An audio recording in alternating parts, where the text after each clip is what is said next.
Welcome to our SEOPress tutorial. In SEOPress PRO 6.7, we introduced the table of contents block, making it super easy to add a TOC to your pages. Since version 8.4, the block is fully compatible with the full site editor, and by version 8.6, we've added visual highlighting and the option to make it sticky or collapsible for better navigation. You're watching the SEOPress channel. Let's get started. How to use the table of contents block. Add the block. Start by creating a table of contents block in your content. Add toggle functionality. Create a details block. Drag and drop the table of contents block into the details block using the list view.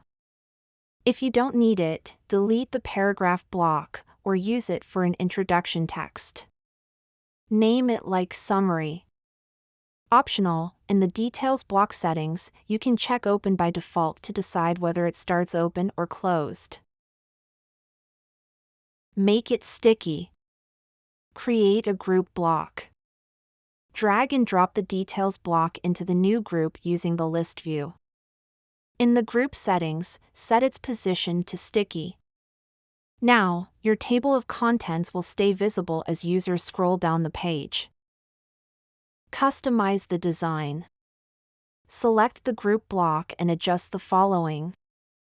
Under Color, choose a background color.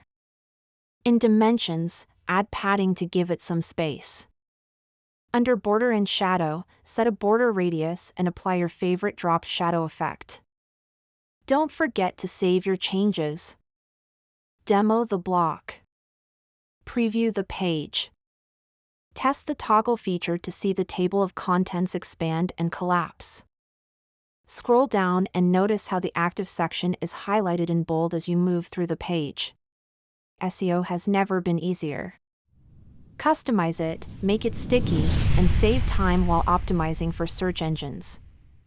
Try it today in SEOPress PRO.